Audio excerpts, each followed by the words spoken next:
Pemerintah China dan Inggris menyepakati untuk mempererat kerjasama bidang ekonomi secara jangka panjang dan stabil.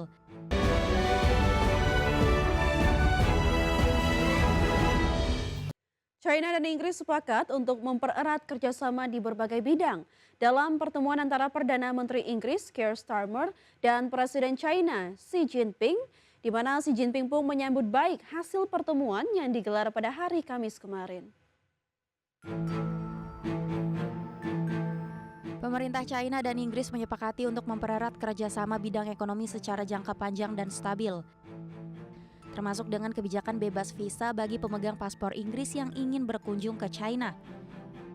Kesepakatan ini dicapai dalam pertemuan Presiden China Xi Jinping dengan Perdana Menteri Inggris Keir Starmer di Balai Besar Rakyat Beijing pada Kamis kemarin. Presiden Xi Jinping mengatakan China akan menyambut dengan baik perwakilan pemerintah dan parlemen Inggris, serta seluruh kalangan dari Inggris untuk datang ke China. Pemerintah China juga mempertimbangkan penerapan bebas visa unilateral bagi warga negara Inggris. Kunjungan 3 hari perdana Keir Starmer ke Beijing dan Shanghai turut melibatkan 60 delegasi perusahaan, universitas, dan lembaga budaya. Starmer juga bertemu dengan PM Li Qiang dan Ketua Kongres Rakyat Nasional Zhao Leqi. Berbagai sumber IDX Channel.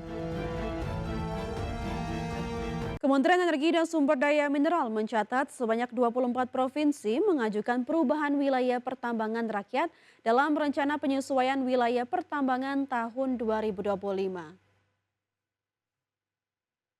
Wakil Menteri SDM Yulia Tanjung menjelaskan bahwa semula sebanyak 37 provinsi telah mengajukan perubahan wilayah pertambangan. Namun dari jumlah tersebut, sebanyak 13 provinsi tidak menyampaikan data secara lengkap. Menurut Yuliot, bagi provinsi yang tidak menyampaikan data secara lengkap, maka provinsi tersebut tetap mempertahankan wilayah pertambangan yang telah ditetapkan sebelumnya. Di sisi lain, Yuliot mengungkapkan bahwa penyesuaian wilayah pertambangan dilakukan berdasarkan hasil verifikasi atas usulan yang diajukan oleh pemerintah provinsi. Adapun apabila sejumlah daerah dinilai tidak memiliki potensi tambang, nantinya akan dikeluarkan dari usulan setelah melalui proses klarifikasi. Permohonan perubahan wilayah pertambangan provinsi yang bersangkutan, ya sementara ini berdasarkan klarifikasi kami kepada Gubernur pemerintah daerah provinsi yang bersangkutan, hanya 24 yang menyampaikan adanya kelengkapan data terhadap itu apa yang kami konfirmasikan. Berarti dari 37 provinsi yang hanya menyampaikan data lengkap itu adalah 24, 13 provinsi itu tidak menyampaikan. Berarti bagi provinsi yang tidak menyampaikan, maka ditetapkan kembali wilayah pertambangannya sesuai dengan apa yang sudah ditetapkan itu sebelumnya. Ya kira-kira seperti itu. Presiden Prabowo Subianto menginstruksikan agar ketahanan energi nasional ditingkatkan dari 21 hari menjadi 3 bulan. Guna merealisasikan target tersebut, pemerintah berencana membangun fasilitas penyimpanan minyak baru. Presiden Prabowo Subianto menginstruksikan agar ketahanan energi nasional ditingkatkan dari 21 hari menjadi 3 bulan. Arahan tersebut menjadi salah satu dari 4 fokus kebijakan energi pemerintah. Menurut Menteri SDM yang juga Ketua Harian Dewan Energi Nasional, Bahlil Lahadalia, ketahanan energi menjadi perhatian Presiden lantaran saat ini ketahanan stok bahan bakar minyak nasional baru mencukupi untuk 21 hari, sedangkan standar internasional berada di level 90 hari. Guna merealisasikan target tersebut, pemerintah berencana membangun fasilitas penyimpanan minyak baru. Selain ketahanan energi, fokus kebijakan energi ke depan juga meliputi kedaulatan energi tanpa adanya intervensi pihak lain, kemandirian energi, dan swasembada energi. Kita tahu bahwa ketahanan energi kita hanya 21 hari, dan ini kita akan up menjadi 3 bulan, dan ini pasti kita akan membangun storage.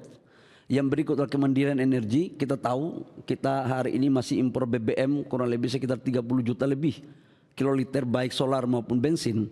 Dan yang keempat itulah swasembada. Pasti kami akan melakukan bertahap dan akan tujuannya pada akhirnya adalah swasembada. Seperti diketahui, pemerintah telah melakukan prastudi kelayakan untuk membangun fasilitas penyimpanan minyak di 18 daerah dengan total nilai investasi 72 triliun rupiah.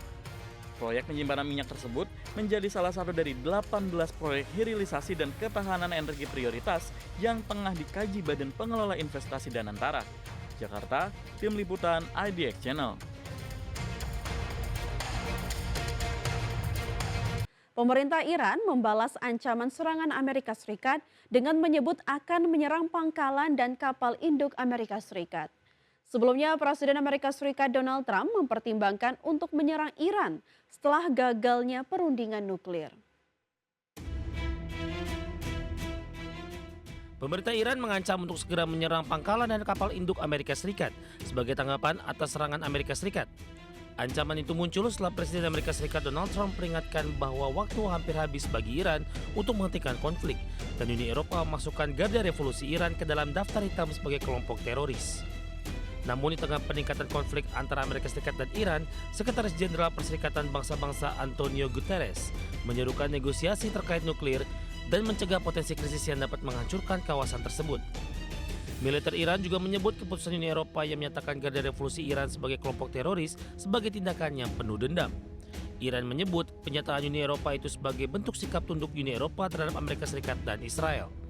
Sebelumnya, Presiden Amerika Serikat Donald Trump sedang mempertimbangkan pilihan untuk melancarkan serangan dahsyat terhadap Iran setelah pembicaraan terkait program nuklir Teheran berakhir dengan kegagalan.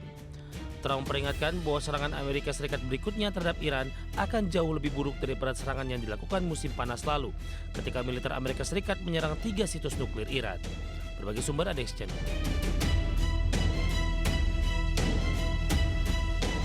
Anggota Komisi 12 DPR RI, Gulam Muhammad Syaron, meminta pemerintah mempermudah perizinan wilayah pertambangan rakyat dan izin pertambangan rakyat untuk masyarakat kecil. Gulam menyoroti kebutuhan mendesak masyarakat yang bergantung pada pertambangan rakyat. Legislator asal Kalimantan Barat itu menambahkan masyarakat kesulitan mengurus izin dan berharap prosedur lebih sederhana. Gulam menekankan pentingnya koordinasi pemerintah pusat dan daerah serta prioritas rakyat kecil. Gulam juga menyoroti beban jarak dan biaya untuk mengurus izin. Gulam menegaskan perizinan ini untuk rakyat kecil, bukan pengusaha besar. Dan kita minta kepada Kementerian SDM, perizinan untuk WPR dan IPR ini dipermudah. Sementara ini kan izinnya yang saya dengar dari masyarakat cukup sulit, Pak.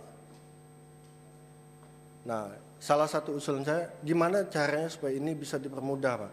Sehingga masyarakat bisa mengurus perizinan ini dengan gampang.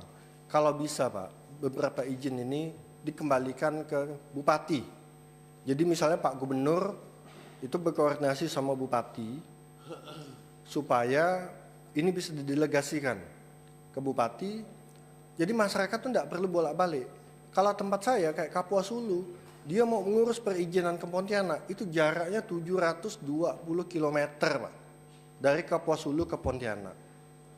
Mereka nginap di Pontianak, itu udah habis biaya berapa? Dan ini kan untuk rakyat, Pak, bukan untuk pengusaha besar.